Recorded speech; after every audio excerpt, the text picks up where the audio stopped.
गावे को ताण होवे किसे ताण, गावे को दात जाने निशान। गावे को गुण वडियाइयां चार, गावे को विद्या विखम विचार। गावे को साज करे तन खेम, गावे को जी ले फिर दे। गावे को जापे दिसे दूर, गावे को वेखै हादरा हदूर। कठना कथी न आवे तो, कथे कथे कथी कोटि कोट कोट। देदा दे ले दे थक पाए, जुगा जुगंतर खाई खाए। हुक्मी हुक्म चलाए राहो, नानक विकसैवे परवाहो। जपजी साहब दी इस तीसरी पौड़ी विच उस बेपरवाह हुक्मी दे हुक्म दा विस्तार सहित गुरु बाबा जी वर्णन करते हैं। दूसरी पौड़ी सतगुरु ने यह गल स्पष्ट की थी कि सब कुछ हो रहा है, कीता नहीं जा रहा। जिस तो हो रहा है वही करता है, मनुख करता नहीं। उस दे हुक्म दे ही तरह तरह दे आकार, तरह तरह दे जीव जंत, छोटे वड्डे, ओदी बनाई हुई मर्यादा दे मुताबिक ही कोई जोनियां दे चक्कर विच भाउंदा है। किसी ते बख्शिश हो जाती है, मोक्ष पद की प्राप्ति हो जाती है। सब कुछ उस दे हुक्म दे विच है, उदे हुक्म तो बाहर कुछ भी नहीं। सब कुछ मच्छी जल दे विच कलोल कर दी है, बाहर नहीं। तो उस हुक्मी दा जो हुक्म असीम वरत रहा है चारों पासे, जैसे जैसे मनुख नूं सूझ पैंदी है, समझ पैंदी है, वैसे वैसे अभ्यासी उस दे गुणां दा जिक्र करदा है। प्रभु दा कोई एक अद खास गुण ही मनुख दे सामने प्रगट हो सकता है। इस वास्ते आदि काल तो ऋषि मुनिया ने किसी एक अद गुण की ही विशेष चर्चा की है। जैसे कोई चाहे कि सारे दा सारा सूरज मेरे घर दे च आ जाए तो मुश्किल है, उदी किरण आ सकती है। सूरज दा नूर कमरे दे च आ सकता है, सारे दा सारा सूरज कमरे दे च नहीं आ सकता। अगर कोई आखे कि सारे दा सारा सागर मेरे घर दे च आ जाए, नहीं आ सकता। छोटा जिहा घर इतना वड्डा सागर किस तरह समावेगा। हाँ, बदलों के रूप में बरखा हो सकती है, उसके घर दे बूंदा पै सकदियां, कणियां पै सकदियां। सागर इस रूप दे आ सकता है, बूंदा के रूप में, पर सागर सागर दे रूप दे नहीं आ सकता। परमात्मा नाम दे रूप दे प्रगट हो सकता है, ज्ञान दे रूप दे प्रगट हो सकता है, गुणा दे रूप च प्रगट हो सकता है। सारे दा सारा परमात्मा मनुख दी छोटी जी बुद्ध दे नहीं प्रगट हो सकता। तो जिड़ी जिड़ी बूंद जिस जिस घर ते पई, उन्हां बूंदां दा भगत जना ने जिक्र किया है। अपनी अपनी ओ बूंद जो उन्हां दे घर दे पई, उसका वो जिक्र करते हैं। उस किरण का भगतां ने जिक्र किया है, जिस किरण दे नाल उन्हां दे घर दे रोशनी हुई, उन्हां दे कमरे दे उजाला होया। भारत दे खास करके धर्म दियां तीन दृष्टियां बहुत प्रवान ते प्रधान मनिया गई। एक दृष्टि ब्रह्मे दी, एक दृष्टि विष्णु दी और एक दृष्टि शंकर दी। शंकर ने संसार ते परमात्मा नू अपने ढंग नाल और अपने सुभाव नाल वेख्या।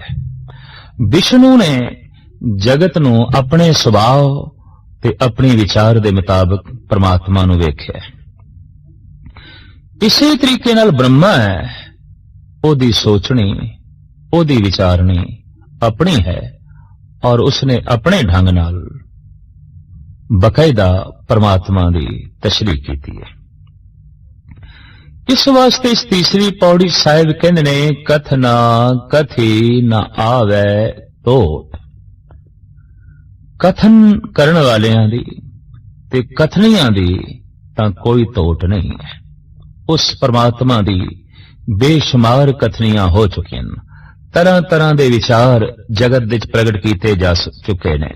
तो साहिब कहंदे ने कथना कथी न आवे तोट, कथ कथ कथी कोटि कोट कोट। करोड़ां तरह दे कथाकारां ने करोड़ां तरह दीयां कथनियां करोड़ां वार कीतियां ने, पर गल अजे मुक्की नहीं, टोट नहीं आई। किसे बंदे दी कथा आरंभ करिए, मेरे ख्याल विच 5-7 मिनटां विच उच्चे तो उच्चे मनुख दी कथा भी मुक जांदी है। बई ये खुशपोश है, खुश मिजाज है, आला तालीम याफ्ता है, दानी है, ज्ञानी है, किरदार दा उच्चा है, कुल इसदी बड़ी महान है और इसदे मां बाप बहुत अच्छे ने। 5-7 गल्लां होर करो, मनुख दी गल मुक गई, मनुख दी कथा खत्म हो गई। किसे मुल्क दी महिमा बयान करिए, बई जनसंख्या इतनी है, जमीन बड़ी उपजाऊ है, उत्थे इतने दरिया ने, इतने पहाड़ ने, और उत्थों दे बंदियां दी ये भाषा है, ये बोली है। 5-10 गल्लां होर आखदे हां, एक मुल्क दी कथा भी मुक जाती है। पर जे परमात्मा दी कथा करन लगी है, तो कथा करन वाला ते मुक जांदा है, उदी कथा नहीं मुकदी। परमात्मा दी सिफत और सलाह करन लगी है, उदी चर्चा करन लगी है, ते चर्चा करन वाले दा ते अंत हो जांदा है, उदी चर्चा दा अंत नहीं आउंदा, क्योंकि वह बेअंत है। बेअंत है, निक्की जिहां रसना, छोटी जिहां बुद्ध उस परिपूर्ण परमात्मा दा पूर्ण तौर ते जिक्र नहीं कर सकदी। तो हिरदे रूपी घर दे जिड़ी जिड़ी बूंदां पईयां, अभ्यासी जना ने उन्हां बूंदां दी कथा कीती है। हिरदे रूपी घर दे जिस जिस किरण ने रोशनी पाई, अभ्यासी जना ने उस रोशनी दा जिक्र कीता है। उस हुक्मी दे हुक्म दे जो कुछ हो रहा है, ते जो कुछ हो रहा है उन्होंने वेख वेख के हुक्मी विगसदा पिया है। कथनकारां ने इस ढंग दीयां कथनियां कीतियां ने। गुरु बाबा जी फरमान करदे ने, गावे को ताण होवै किसे ताण। कथन करन दा भी ताण चाहिदा है। ताण तो बिना कथनी नहीं हो सकती, ताण तो बिना समझिया नहीं जा सकता। मनुख दे कोलों कुछ ताण होवे तां ही ये कुछ कर सकता है। शरीर दा ताण, बुद्धि दा ताण, कथनी दा ताण, ये सब कुछ चाहिए ने। जैसे कहते ने कि किसी भी विषय नूं कथन करन लगिया 3 गल्लां दा होना बड़ा लाजमी है। शब्द प्रमाण दा होना बड़ा लाजमी है, युक्ति दा होना बड़ा लाजमी है, ते अनुभव दा होना बड़ा लाजमी है। अनुभव है, शब्द प्रमाण नहीं है। शब्द प्रमाण है, पर प्रमाण दे वर्तन दी युक्ति नहीं, ते गल नहीं बनेगी। तो अनुभव भी होवे, शब्द प्रमाण भी होवे, और कथन करन दी युक्ति भी होवे, तां भी साहिब कहंदे ने कि उस परमात्मा दी गल कथन नहीं हो सकती, बयान नहीं हो सकती। जितने भी शब्द प्रमाण देंगे अधूरे ने, जितनियां भी उक्तियां युक्तियां वरतांगे सब अधूरियां ने। तो साहिब कहंदे अगर किसे कोल कथन दा ताण है, किसे कोल लिखण दा ताण हुंदा है, किसे कोल कथन करन दा ताण हुंदा है, किसे कोल शरीर दा इतना ज्यादा बल है कि वो 10 बंदियां दी ताकत कल्ली अपने जिस्म विच रखदा है। वख वख ये ताण ने। किसे कोल मानसिक ताण हुंदा है, जैसे किसी मंत्र दे उसने साधना की है, किसी को रूहानी ताण होंदा है। गरज के हर मनुख कोई ना कोई ताण लेके आउंदा है और अपनी अपनी साधना दे नाल तरह तरह दी ताण मनुख वधा लेंदे ने। इत्थे साहिब कहंदे ने किसे कोल जे कथन करन दा ताण होवे, बयान करन दा ताण होवे, गावे को ताण होवे किसे ताण, तां ओ वर्णन करदा है कि परमात्मा ते एक शक्ति है। गावे को ताण, वो गा रहा है कि परमात्मा एक ताण है, परमात्मा एक शक्ति है।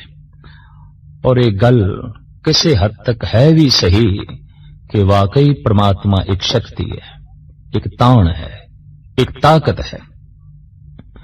शक्ति परमात्मा दे चों कढ़ दईए, परमात्मा पूज ही नहीं रहिंदा।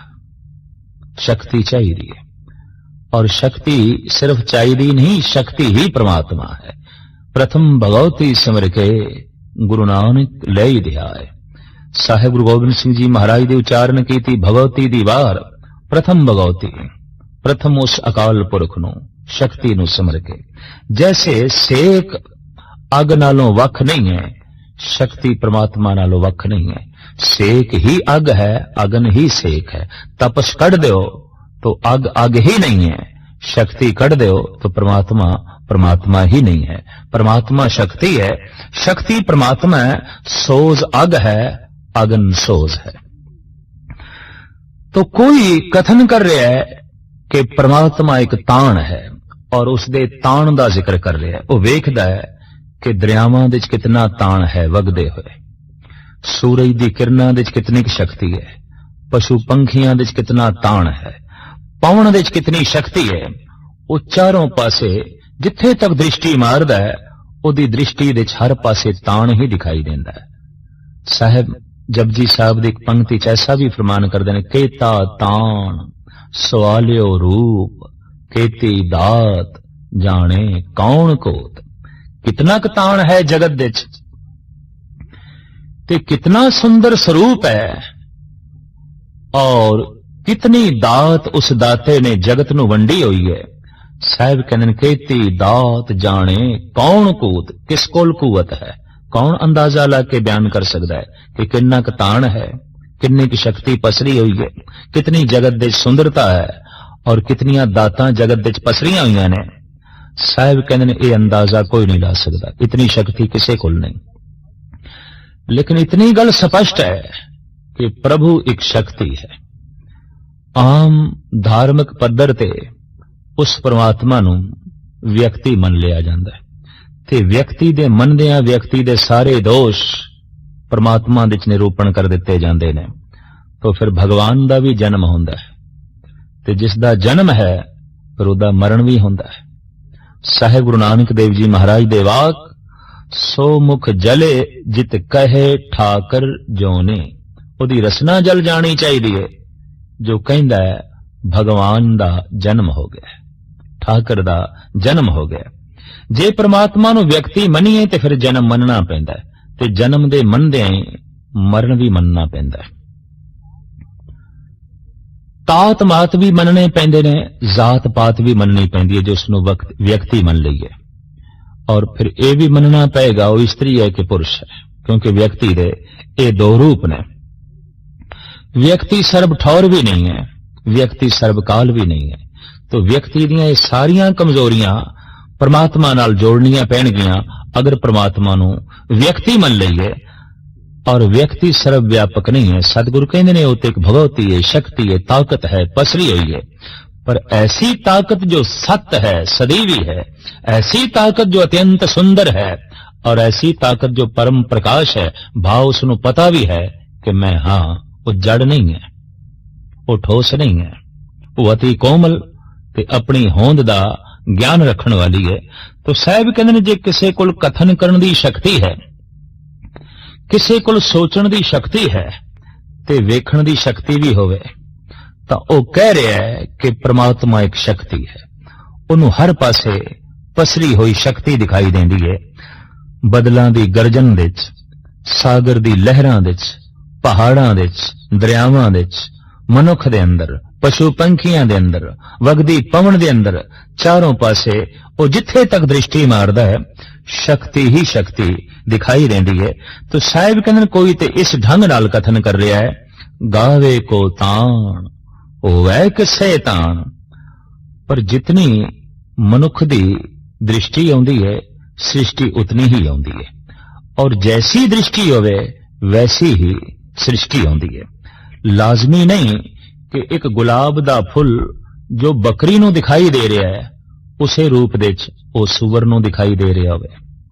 उस फुल नूं सुअर अपनी दृष्टि नाल वेखदा है, उस फुल नूं कुत्ता अपनी दृष्टि नाल वेखदा है, उस फुल नूं बिल्ली अपनी दृष्टि नाल वेखदी है, फुल चाहे एक है पर वख-वख दृष्टियां होण करके फुल दे रूप बड़े बन जांदे ने, अनेकां रूप बन जांदे ने। उस फुल नूं जद एक सूअर देखदा है तो अपनी दृष्टि दे मुताबिक देखदा है, शायद उसनूं मैला ही दिखाई देंदा होवे, गंदगी ही दिखाई देंदी होवे। और जदों बकरी वेखदी है उन्हों घास दिखाई देंदा है, क्योंकि उन्हें खा जाना है, उहदे वास्ते घास है। उस खिड़े हुए गुलाब दे फुल नूं एक सप वेखे, सरीवी आउंदा है, इहदा आकार नाल तल्लुक नहीं। जिस प्यार दा आकार नाल तल्लुक होवे, आकार मिथ्या हुंदा है, वो प्यार भी मिथ्या हो जाता है। मौसमे खिजां से गुलाब दे फुल झड़ चुके सन और बूटे ते सिवाए कंडियां ते होर कुछ नहीं सी। पर ऐसी हालत विच बैठी एक बुलबुल उसे ढंग नाल नगमे अलाप रही सी। औरंगजेब दी चहेती लड़की जेबल नसा ये दृश्य देख के दंग रह गई भी सुनिया सी। फुल्लां दे प्यार विच फुल्लां नूं वेख के बुलबुलां गीत अलापदियां ने, संगीत अलापदियां ने, पर फुल ते हैगे ही नहीं, कंडे ही कंडे रह गए। प्रीते नगमे अलाप रही है, पुछ बैठी शौके बुलबुल कामना गर्दद गर्रवद गुल अस चमन। भावे गुल चमन तो रुखसत हो चुके ने, भावे बगीचे विच फुल नहीं रहे, पर कोयल दी बुलबुल दी सदा मौजूद है, बुलबुल दा संगीत मौजूद है। पुछया जद फुल ही नहीं ते तेरा संगीत किस वास्ते है, जद फुल ही नहीं ते तेरा चहचहाना किस वास्ते है। बोली है बुलबुल शौके बुलबुल कमना गर्दद गर्रवद गुल अस चमन। हुसन बेबुनियाद अस्त इश्क बेबुनियाद नेस्त। रूप नासवंत है प्यार नासवंत नहीं, खूबसूरती हुसन नासवंत है इश्क नासवंत नहीं। और इश्क नासवंत है तो वो इश्क सिर्फ रूप ते ही टिकिया होवेगा, वो अरूप तक नहीं पहुंचिया होवेगा जिस तो रूप प्रगट होंदा है। सतगुरु कहंदे भी ने रूपवंत होए नाही मोहे प्रभ की जोत सगल घट सोए। रूप दे च अरूप वेखण दी कोशिश कर ते रूप नूं वेखदियां वेखदियां जो अरूप तक पहुंच जांदा है ओदा इश्क सदैवी है, ओदा प्यार सदैवी है। उसे ही प्यार नूं निरंकार कहंदे ने, उसे ही प्यार नूं परमात्मा कहंदे ने। तो जैसी जैसी दृष्टि है वैसी वैसी सृष्टि होंदी है। एक चोर किसी दी दुकान नूं ते किसी दी धन संपदा नूं अपने ढंग नाल तकदा है, पर एक संत जिहदे वास्ते संसार मिथ्या हो चुके है वो अपने ढंग नाल तकदा है उसे ही धन संपदा नूं। एक कामी किसी रूप नूं अपने ढंग नाल तकदा है, पर एक विश्रामी सदाचारी अपने ढंग नाल तकदा है। जैसी जैसी तकनी है वैसा वैसा संसार बन जाता है। तो जब संसार वख वख दृष्टि करके अनेका रूप धारण कर लेंदा है तो परमात्मा बारे भी जगत दे च वख वख दृष्टियां ने। इंज कह लो एक दृष्टि मुहम्मद साहब दी है, एक दृष्टि महात्मा बुद्ध दी है, एक दृष्टि स्वामी महावीर दी है, एक दृष्टि श्री कृष्ण दी है, एक दृष्टि राम दी है और एक दृष्टि गुरु नानक गुरु गोबिंद सिंह जी दी है। राम दी दृष्टि जगत मर्यादा है, प्रभु मर्यादा है, प्रकृति मर्यादा है, कुदरत मर्यादा है, कादर मर्यादा है। उस परिपूर्ण परमात्मा तक पहुंचने वास्ते मर्यादा दे जीवन नूं ढालना बहुत लाजमी। इस वास्ते उस अवतारी पुरुष दा ना ही पै गया मर्यादा पुरुषोत्तम। सब कुछ मर्यादा विच है। सागर मर्यादा विच, धरती मर्यादा दे टिकी हुई और दरिया मर्यादा दे चल रहे हैं, पवन मर्यादा दे चल रही है, जीवन जन्म मरण सब मर्यादा दे चल रहे हैं, रात थित रुत्तां मौसम सब मर्यादा दे चल रहे हैं। इस वास्ते प्रभु जो है वो मर्यादा है, परमात्मा जो है मर्यादा है। मर्यादा की इतनी वड्डी चर्चा की थी, मर्यादा का इतना प्रचार किया कि आप दा ना ही पै गया मर्यादा पुरुषोत्तम। ओ पुरुष उत्तम जिहदी जिंदगी दे विच मर्यादा प्रधान है, मर्यादा सिरमौर है। लेकिन कृष्ण की दृष्टि अपनी है, बिल्कुल विपरीत राम तो। इस वास्ते आपनू मर्यादा पुरुषोत्तम नहीं आख्या गया, आपनू लीला पुरुषोत्तम आख्या गया। धोबी ने लाछन लाया है सीता ते, इल्जाम लाया है ये अपवित्र है, तो मर्यादा बन चुकी सी। प्रजा दूषण लाएगी, राजे नू गल मननी पैगी, राजे नू झुकना पेगा। तो झुकना पिया राम नू, सतवंती सीता नू घरों कढ़ना पिया। दार्शनिक फिलोसफर ते लीला दी दुनिया विच रहण वाले पुरुषां नू ये मर्यादा नाकाबले कबूल होवेगी, क्योंकि ऐसी मर्यादा कि सच नू भी घरों कढ़ना पै। भारत विच जद भी किसी सतवंती नारी का जिक्र किया जाए तो सीता नू सिरमौर रखना पैंदा है, सीता नू सब तो अगे रखना पैंदा है। पर सीता वास्ते भी राम दे घर जगह कोई नहीं, सीता वास्ते भी महलां दे कोई थां नहीं, सतवंती सीता वास्ते भी घर दे कोई थां नहीं। ते अगर घर दे सच वास्ते भी थां नहीं ते मर्यादा सच नू घरों कड्ढण ते मजबूर कर देवे, तो इस तरह दी मर्यादा दी पालना करन तो द्वापर युग दे अवतारी पुरुष कृष्ण इनकारी हो गए। इस वास्ते उन्हां दी जिंदगी मर्यादा दिश ढली हुई नहीं दिखाई देंदी। राम पूर्ण तौर ते मर्यादा दिच ने, वो मर्यादा दी खातर व्यक्ति नू कुर्बान कर सकदे ने, व्यक्ति दी खातर मर्यादा भंग नहीं कर सकते। दरअसल चाहिदा ते ऐसी सी कि वाड़ खेती दी रखिया वास्ते सी, ये नहीं कि खेती नू ही वाड़ ते कुर्बान किया जाए। सच दी हिफाजत वास्ते सी कानून मर्यादा, पर सच मर्यादा ते कुर्बान हो जाए तो फिर सच ते नीवा हो गया, सच ते तुच्छ हो गया, मर्यादा प्रधान हो गई, खेती ते कुछ भी ना हुई, फिर ते वाड़ ही प्रधान हो गई। द्वापर युग दे अवतारी पुरुष नू यह सिलसिला प्रवान नहीं होया। इस वास्ते श्री कृष्ण की जिंदगी किधरे भी मर्यादा दी ढली हुई नहीं दिखाई देती। वो किधरे सुभद्रा हरण दे सहायक हो रहे ने, किधरे जुज में जोर छली चंद्रावल, कौन कृष्ण जादम भया, पार जात गोपी ले आया, बिंद्रा वन में रंग गया। किधरे छल नाल चंद्रावल नू ले आउंदे ने, धोखे नाल, धोखा छल खिमा करनी अगर राम दी मर्यादा होवे तो ऐसा हो ही नहीं सकता।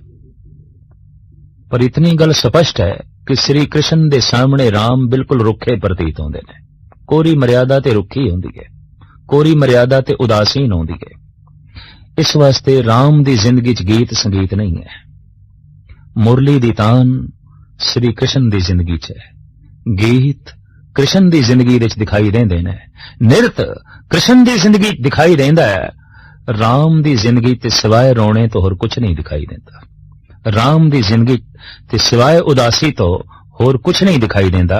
इस वास्ते भारत दे सियाणे पुरुषां ने राम नू अंसा अवतार मनिया, अंश मात्र, श्री कृष्ण नू पूर्ण अवतार मन लिया।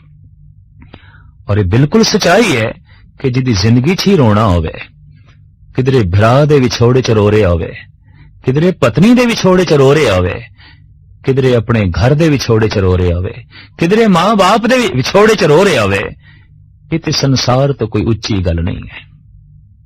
इस वास्ते अंश मात्र अवतार मनिया है, पूर्ण नहीं मनिया। श्री कृष्ण की जिंदगी जिथे जीवन नू बचाना है, जिथे सच नू बचाना है, उत्थे मर्यादा भी कुर्बान कर देनी है। मर्यादा तो यह है जीवन विच सच ही बोलना है, पर जिथे मर्यादा दे सच कुर्बान होंदा दिखाई देवे, उत्थे श्री कृष्ण जैसी आत्मा कह देंदी है, युधिष्ठिर तू ये झूठ भी बोल दे, अश्वत्थामा मर गया है। क्योंकि सच्चाई नू बचाना है, मजलूम नूं बचाना है, जालिम नूं खत्म करना है, दुष्ट नूं खत्म करना है। पर मर्यादा पुरुषोत्तम पुरुष ऐसा नहीं कर सकता। जंग दे चाहे हार जावे, दुष्टां दे हथों चाहे हार जावे, पर मर्यादा तो विपरीत वो चलेगा नहीं।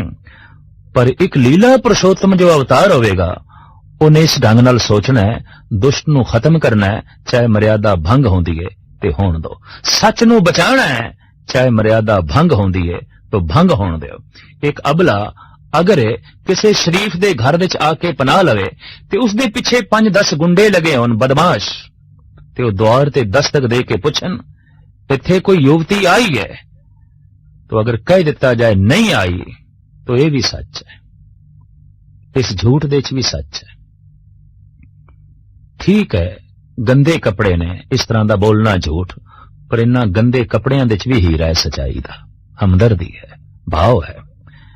कसाई तो भजदी हुई कोई गऊ घर दे च आके पनाह ले लवे और कसाई द्वार ते आ जाए और कह दे इत्थे गऊ आई है, अगर झूठ भी बोल दिता जाए नहीं आई तो इस झूठ दे च भी सच है।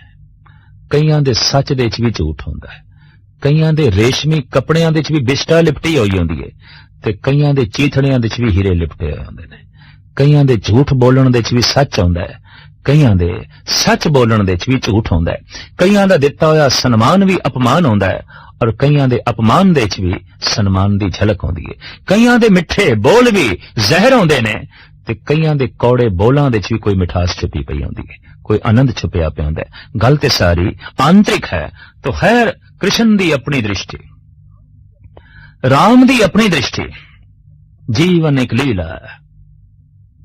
ये श्री कृष्ण दी दृष्टि, जीवन एक मर्यादा है। ये राम दी दृष्टि। आए कलयुग दे अवतारी पुरुष गुरु नानक, गुरु गोबिंद सिंह जी ने, उन्होंने एक गल नहीं की थी, जीवन मर्यादा है, केवल ऐसा नहीं आख्या। जीवन लीला है, केवल ऐसा भी नहीं आख्या, बल्कि आख्या जिंदगी मर्यादा है, जिंदगी लीला है। लीला नूं मर्यादा दे दो और मर्यादा दे च लीला खत्म नहीं होनी चाहिए। जिंदगी एक लीला है, खेल है, पर खेल दी भी ते अपनी मर्यादा होंदी है। चाहे क्रिकेट दा खेल होवे, हाकी दा खेल होवे, फुटबॉल खेडिया जा रहा है, कबड्डी खेडी जा रही है, कुश्तियां हो रही हैं, दंगल हो रहा है, पर खेल दी भी ते अपनी मर्यादा है। ये ठीक है कि खेल है, वास्तविक उत्थे कुछ नहीं है।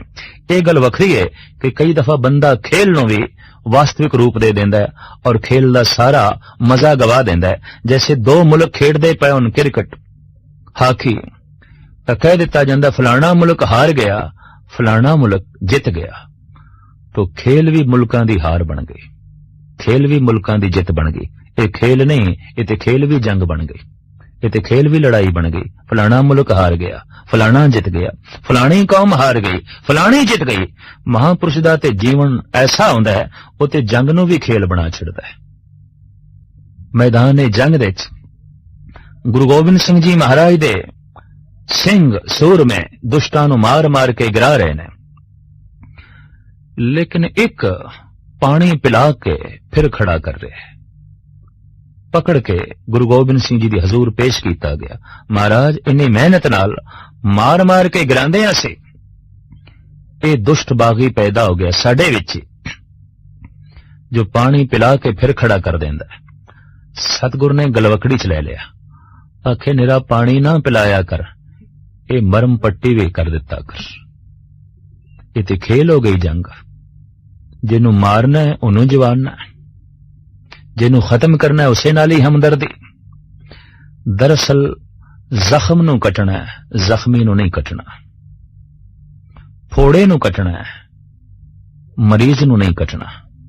बुराई नू कटना है, बुरे नू नहीं कटना। साहिबा ने फरमान जो कीता है, उस हुक्म नू समझना है जो नाल लिखिया होया है, उस हुक्म नू जानना है जो साडे रोम रोम दे चल रहा है। समझदे आई झूठ दी कंध टुट जाती है और सच तक मनुख अपड़ जाता है। हुक्म दे अनंत पसारा हो रहा है और जितना वड्डा हुक्मी है उतना ही वड्डा उसका हुक्म है। कथन तो बरे, बयान तो परे। फिर भी कथनकारा ने उस हुक्म दियां कुछ न कुछ कथनियां कीतियां ने। जैसे कि सतगुरु दी पंक्ति है, कथना कथी न आवे तोट, कथ कथ कथी कोटि कोट कोट।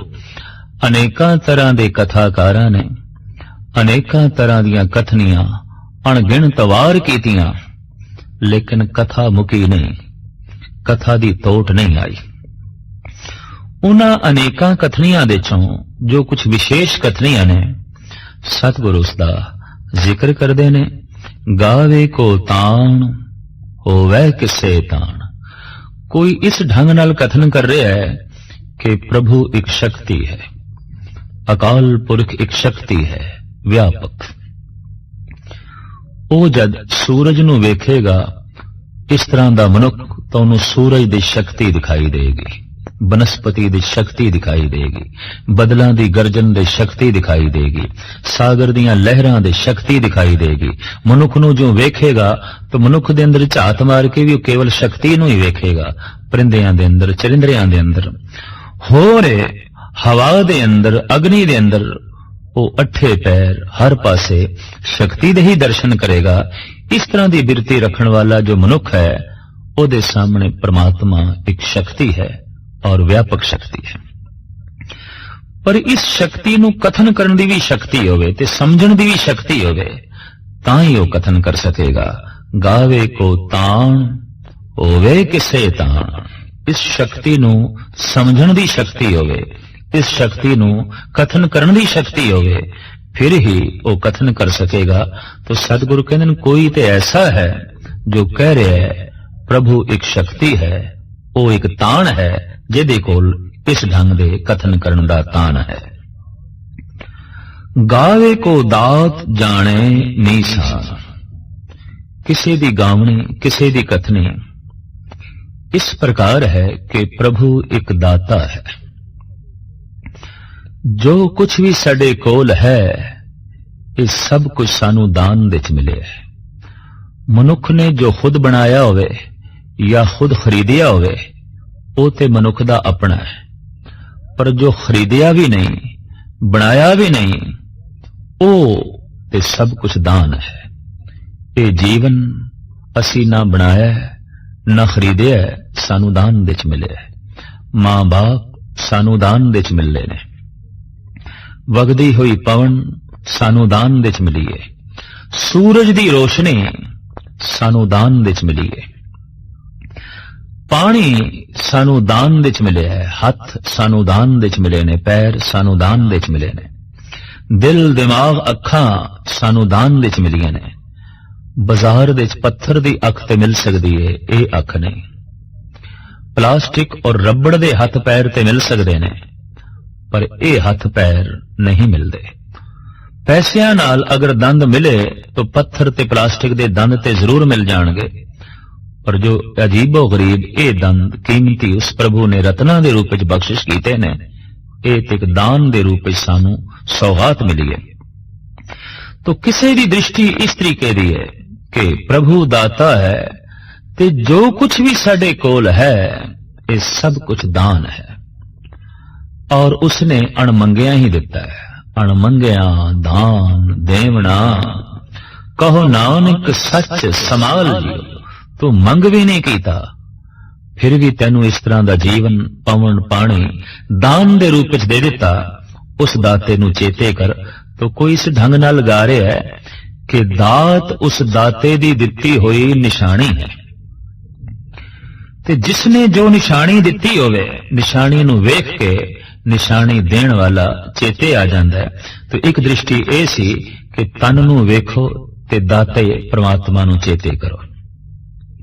एक एक अंग नू वेखो ते प्रभु दा धन्यवाद करो।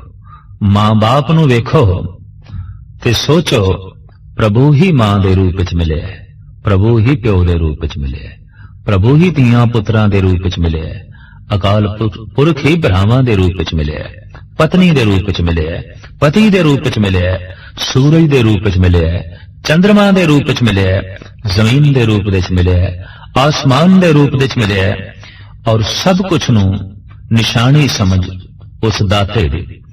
इस तरह की दृष्टि नू जन्म दिता साडे देश दे सिरमौर संत देवता विष्णु ने।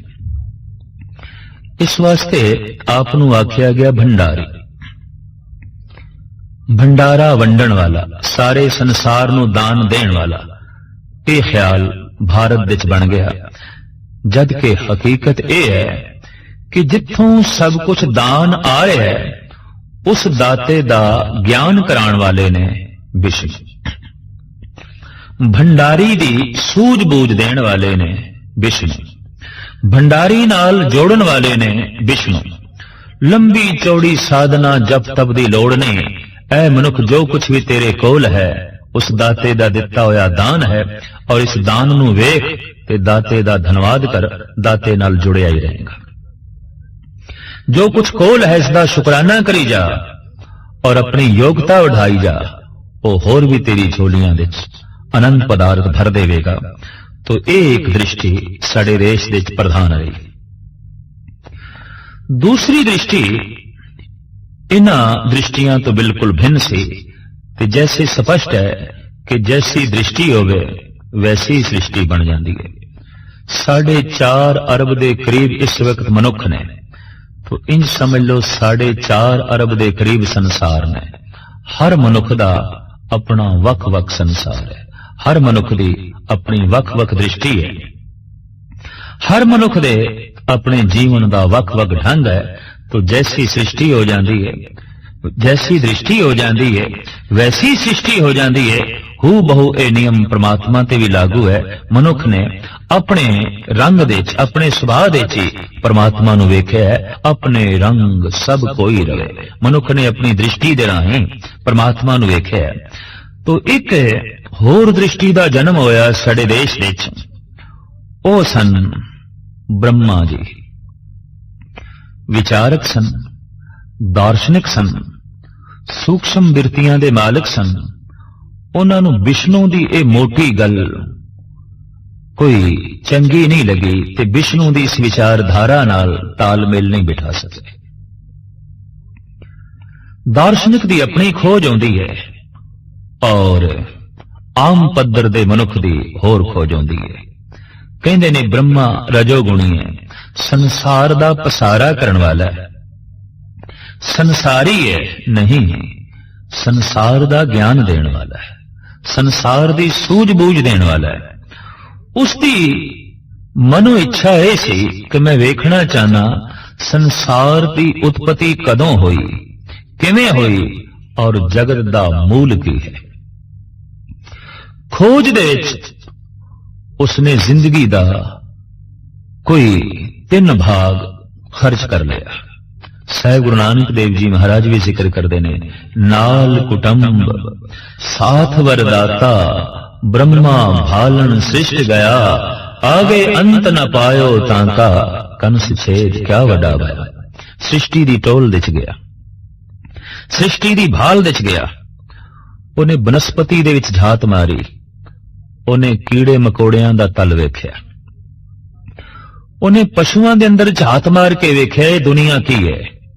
उन्हें मनुख दा तन वेख्या, उन्हें मनुख दा मन वेख्या। उन्हें दृष्टि उपर की थी तो ग्रह नक्षत्रां दे भी झात मार के ज्योतिष विज्ञान नूं जन्म दिता। उसने बनस्पति दे ते झात मार के जड़ी बूटियां दे ज्ञान नूं जन्म दिता। उसने मनुख दे तन दे अंदर झात मार के आयुर्वेदिक नूं जन्म दिता। और उसने मनुख दे मन दे अंदर झात मार के मनोविज्ञान नूं जन्म दिता। उसने आवाज नूं भी समझण दी कोशिश की थी और कह दिता आवाजां 7 तरह दियां ने, तो संगीत दा जन्मदाता भी ब्रह्मा है। उन्हें देखा कि जबान जो रस माणदी है वो कुल 6 ने, तो इस तरह की व्याख्या भी ब्रह्मे ने कर दी। रंग कुल 9 ने, उन्हें रंगां दी बारीकी नूं भी वेख्या। हां 2 रंग मिश्रित करके किसी तीसरे रंग नूं जन्म दिता जा सकता है, 3 रंगां नूं इकट्ठा करके कोई होर रंग उपजेगा, पर मूल रूप दे रंग 9 ने। सूक्ष्म अस्थूल जड़ चेतन दी हर पासे उसने खोज की थी। लभना चाहता सी अंत, लेकिन उसकी अपनी ही काया दा अंत होने लगा। बुढ़ा हो गया, बिरध हो गया। ते उसनू ऐसा महसूस होया कि जिहड़ा मेरे कोल ज्ञान है, ये ज्ञान ते इतना ही है जैसे सागर दे चों एक चम्मच प्राप्त की गई होवे जल दी। खोज दे सारी जिंदगी लग गई, लेकिन संसार दे एक जर्रे दी भी पूर्ण तौर ते खोज ना हो सकी। तो खोज नू सुट के ओदी रसना ते वाक निकले, नेति नेति नेति, ए नहीं है, ए नहीं है, ए नहीं है। जो कुछ मैं खोजा है उस तो होर भी है, होर भी है, परे भी है, परे भी है, ए नहीं है, ए नहीं है। ऐसा कहंदियां कहंदियां बिस्मात दे चला गया, ऐसा कहंदा कहंदा अनंत दे चला गया, ऐसा कहंदियां कहंदियां बेअंत दे चलिया गया। आप दे नाल लकब जुड़िया संसारी, क्योंकि संसार दी बहुत वड्डमुल्ली खोज इसने जगत दे सामने रखी है। शास्त्री सी, विज्ञानक सी, दार्शनिक सी, कवि सी, संगीतकार सी। इस वास्ते कला, ज्ञान, विज्ञान दियां सारियां गल्लां उसने लिखती रूप विच जगत दे सामने रखियां, लेकिन लिख लिख के कह दिता मैं नहीं लिख सकदा, मैं नहीं कह सकदा, मैं पूर्ण नहीं बयान कर सकदा। और नहीं बयान कर सकदा इस भाव ने ब्रह्मे नू समाधि दी गोद विच बिठा दिता, बिस्माद रस विच बिठा दिता। तो सतगुरु कहंदे ने एक ए दृष्टि है, गावे को गुण वडियाइयां चार। कोई गा रहा है उस वड्डे दियां सुंदर वडियाइयां दा जिक्र करके, उचारण करके, उसदे गुणां दा उचारण करके कोई इस ढंग नाल सिफत तो सलाह कर रहा है, हे प्रभु तू गुणवान है, तू महान है, तू सर्ब कलां दा ज्ञानी है। इस तरीके दे सुंदर सुंदर गुणां नू लैके ओदियां सुंदर वडियाइयां दा उचारण कर रहा है। गावे को विद्या विखम विचार, इतनी बिखड़ी विद्या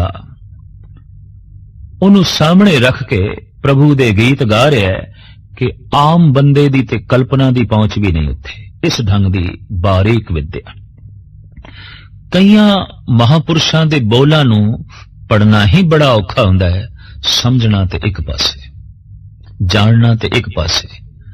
और जिसनू समझिया ही नहीं गया ते जिसनू ढंग नाल बोलण दे च भी कुछ दिक्कत महसूस होवे, उन्होंने हिरदे विच थां देनी बड़ी औखी गल है। तो मैं ऐसा देखदा ब्रह्मे नू कोई बहुती थां इस देश दे च नहीं मिल सकी।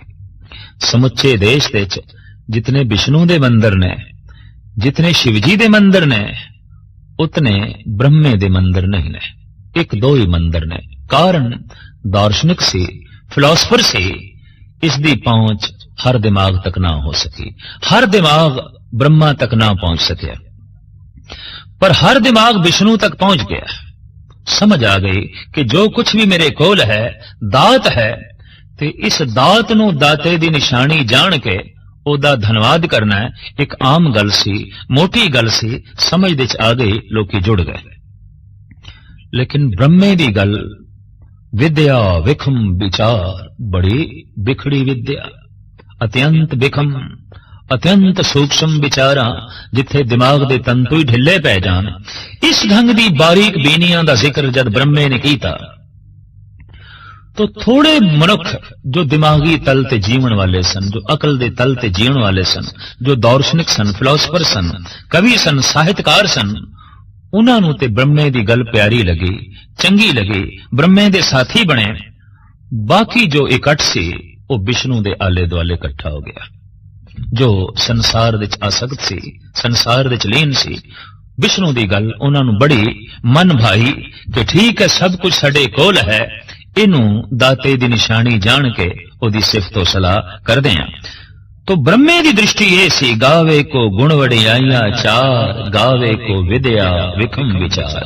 कोई गा रहा है ओदियां सुंदर सुंदर वडियाइयां नू, गुणां नू लैके, और अत्यंत बिखड़ी विद्या नू, सूक्ष्म विद्या नू सामने रख के ओदी सिफत सलाह कर रहा है, ओदी विचार कर रहा है। इस तो इलावा एक होर दृष्टि ते एक होर कथनी दा जन्म होया। ओ सी ए, गावे को साज करे तन खे, गावे को जी लै फिर दे। इस दृष्टि के जन्मदाता ने शंकर शिव जी,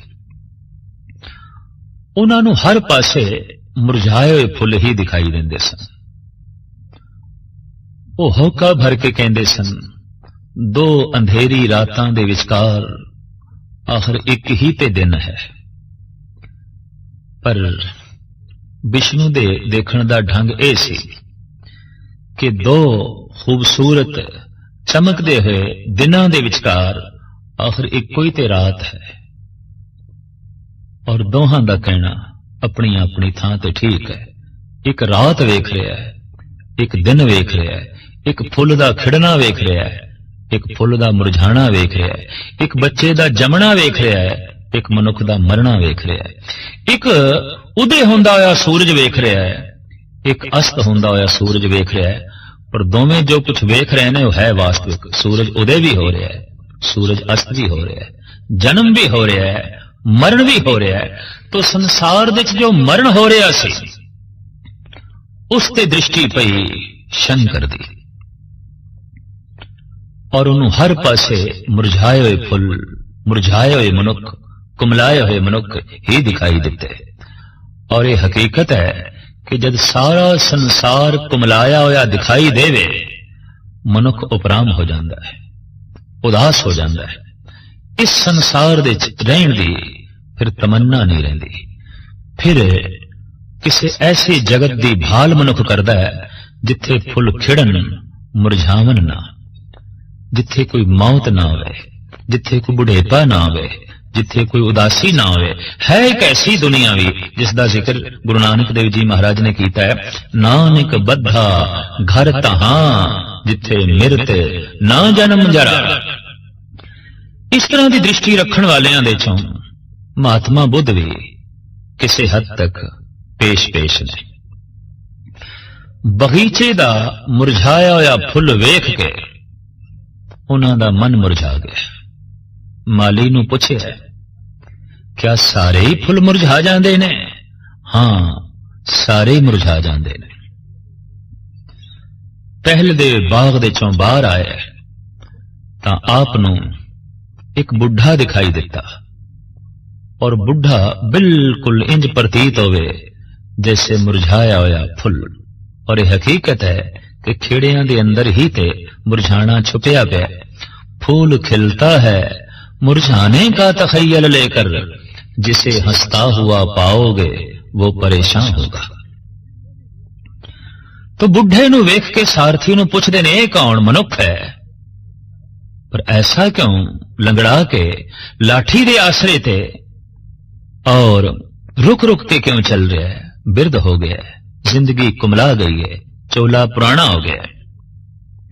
एक अर्थी वेखी, मुर्दा वेख्या, चार मनुख चुक के ले जा रहे ने। पुछया, किस नूं चार बंदे चुक के ले जा रहे ने? सारथी ने आख्या, ये बंदे नूं ही बंदे चुक के ले जा रहे ने। क्यों? मर गया है। तो सिद्धार्थ कहने लगे, क्या मैं भी मर जावांगा? मजबूर होके सारथी ने कहा, जो जमदा है वो मरदा है। रसना तो बोल निकले सिद्धार्थ दे, फिर मैं मर गया। जिस ढंग दा मैं जीवन जी रहा सी मैं मर गया। जिस तरह की जिंदगी मैं बतीत कर रहा सी उस तो मैं मर गया। ये ठीक है कि नवी जिंदगी दी अजे मैनू प्राप्ति नहीं, पर इस जिंदगी नू मैं तलांजलि दे दी। ये जीवन मैनू नहीं चाहिए जिहदे च मुरझाना है। ये जीवन मैनू नहीं चाहिए जिहदे च बुढ़ेपा है। ये जीवन मैनू नहीं चाहिए जिस दे च मौत है। और तीन ही ते दुख ने, बुढ़ेपा, जन्म ते मरण। तदी ते सतगुरु कहंदे ने, एक ऐसी दुनिया है जिथे तिन्ने दुख नहीं ने। नानक बद्धा घर तहां जिथे मिरत ना जन्म जरा। तो शिव जी ने इस गल ते जोर दिता, शंकर ने, कि ऐ बंदे अपना अंत वेख ताही बेअंत तक पहुंच सकेगा। अपनी मौत वेख ताही मौत तो परे जा सकेगा। अपना अंत दिखाई देवे तो कुछ ना कुछ दृश्य सामने रखने पैणगे। तो मुर्दियां दी खोपड़ियां दी माला बना के शिव जी गले च पहनदा सी, ताकि पता चले कि एक खोपड़ी जिस दे च इतना फितूर है, अंजाम उसदा यही है। वासा ज्यादातर उस शमशान घाट दे च करदा सी, ताकि जलदे हुए मनुखां नूं वेख के चितावां नूं वेख के जिंदगी दा अंत हर वक्त चेते रहे। कबीर जी अक्सर बनारस दे शमशान घाट चले जाया करते सन। एक दिन माता ने बड़े पुरजोर ढंग नाल रोकिया, पुत्र किसी दा कोई रिश्तेदार संबंधी चलाना कर जांदा है तां शमशान घाट जांदे ने, पर तू ते रोज पहुंच जाना है, रोज पहुंच जाना है। कबीर कहन लगे, मां बड़े रतन उत्थे बिखरे पे होंदे ने, लोकी मोह दे मारे होए, अज्ञान दे मारे होए उन्हां रत्नां नूं उत्थे ही छड़ के आ जांदे ने, मैं रोज झोलियां भर के ले आना।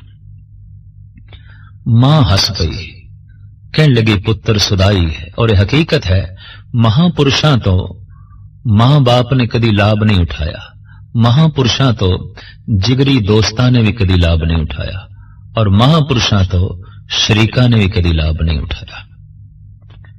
मां सी ममता दी मारी होई कहन लगी, तू सुदाइयां वाली गल करदा है, घर दे च खाण नूं नहीं ते तू रत्नां दी पंड उत्थों बन के लियाना।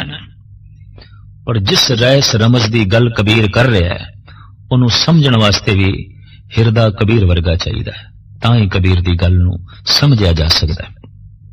मित्रता उत्थे ही आउंदी है जिथे समतल होवे, संबंध उत्थे ही जुड़दे ने जिथे समतल होवे। तो एक दिन मां ने पीछा कीता, की देखदी है, कबीर सतनाम दी धुन दे च मस्त है और अनेकां ही मुर्दे मणिकणका घाट दे उत्ते जल रहे ने। मां ने डांटदे होया कि पुत्र तू ते कहंदा सी मैं रतन चुनन दा, इत्थे मोतियां दी इत्थे चारों पासे खान है और मैं कड के लियाना रोज, किथे ने मोती, किथे ने रतन। मां जो मेरी रसना सतनाम सतनाम जपदी पई है, हिरदे दी खान दे चों ये जो रतन ये जो मोती मैं कढ रहा ये तैनू नहीं दिखाई देंदे। मां आखिर मां सी, कहने लगी, पुत्र ये ते घर भी तू कर सकदा है। कबीर कहंदे नहीं, घर दे च मन नहीं मनदा, भी क्यों नहीं मनदा, घर दे च जिंदगी याद आउंदी है, इत्थे मौत याद आउंदी है। घर दे च संसार याद आंदा है, इत्थे निरंकार याद आंदा है। इत्थे क्यों निरंकार याद आउंदा है? मां ऐ वेख रही है जलदे हुए मुर्दे, जद मैं इन्हां नूं वेखदा ते वेख के अपने मन नूं समझाना, कहत कबीर सुनो मन मेरे यही हवाल होएंगे तेरे। जद मैनू अपना ये अवाल दिसदा है तो एकदम सुरत नाम दिस जुड़दी है, एकदम मैं बेअंत दी तलाश करदा, अपना अंत दिखाई देंदियां ही सुरत बेअंत दे चली जाती है। तो इस तरह की दृष्टि के जन्मदाता साडे देश दे पुराने योगियां दे चो शंकर जी, जिन्हां ने कह दिता कि जिंदगी एक मौत है, जीवन एक अंत है, और ऐ बंदे बेअंत तक लीन होने वास्ते अपना अंत वेखना बड़ा लाजमी है। तो इस तरह की कथनी करने वाले साडे देश दे अनेकां पैदा होए, जो कहंदे रहे, गावे को साज करे तन खे, गावे को जी लै फिर दे। बई वो तन नू साज के खे कर छड़दा है और जीवन दे के फिर वापस ले लेंदा है। कोई इस तरह की उसकी सिफतो सलाह कर रहा है, कोई इस ढंग नाल उसनू गा रहा है। किसी का इस ढंग नाल गावना है कि गावे को जापे दिसे दूर, ओ ते किधरे दूर बैकुंठ विच बैठा है, किधरे 7वें आसमान विच बैठा है, किधरे 14वें तबक ते बैठा है, किधरे 7वें पाताल विच बैठा है। बहुत दूर है, बहुत दूर है, और उस दूर तक पहुंचने वास्ते पैंडा बहुत अबूर करना पएगा। कोई इस ढंग नाल गा रहा है, पर किसी दे गाउण दा ढंग यह है, गावे को वेखे हादरा हदूर, ओते हाजिर नाजिर है, ओते बिल्कुल कौल है, जाहिर जहूर है कि हाजिर हजूर है। कहर उदास हाथ पे नेरे सहजे होए सो होई। तो कोई इस ढंग नाल गा रहे है, ओते बिल्कुल नेड़े, बिल्कुल नेड़े। तो साहब कहते कथना कथी ना आवे तोट। इस तरह दियां जिहड़ियां कथनियां ने, कथन करने दी तोट नहीं आ रही, नवी तो नवी कथनियां दा जन्म हो रहा है। जैसी जैसी झलक किसी महापुरुष नूं मिलदी है, वैसा वैसा परमात्मा दा रूप बयान करन लग पैंदा है, पर अपनी दृष्टि के आधार ते बयान करदा है। वरना संसार होर अनेकां रूपां दा है। मनुख दी जैसी दृष्टि होंदी है वैसी संसार दी रूप रेखा बयान करन लग पैंदा है। हू बहु यही गल परमात्मा ते पूरी उतरदी है। कथ कथ कथी कोटि कोट कोट, करोड़ां तरह दे कथाकारां ने करोड़ां तरह दी कथनियां करोड़ां वार कीतियां, लेकिन टोट नहीं आई, खत्म नहीं हुई गल परिपूर्ण परमात्मा दी। देंदा दे लैंदे थक पाए, कोई इस ढंग नाल गा रहा है कि परमात्मा देई जा रहा है, लैण वाले थक जांदे न, दंद घिस गए, गिर गए, अखां वेखदियां वेखदियां रह गईयां, कन बोले हो गए, पर जगत विच नाद ते नहीं खत्म हो गया, जगत विच पदार्थ ते नहीं खत्म हो गए, जगत विच ते रूप ते खत्म नहीं हो गया। अखां थक गईयां, दंद थक गए, कन थक गए, संसार दे दृश्य ते नहीं, नजारे ते नहीं खत्म होए, पर लत्तां ही रह गईयां। जगत विच होर वस्तुआं ते पदार्थ रंगीन महफिलां ते खत्म नहीं होईयां, पर हत्थां दे छुण पकड़न दी समर्था ही नहीं रही। हाथ ही जो है थक गए, तो देंदा दे लैंदे थक पाए, जुगा जुगंतर खाई खाए।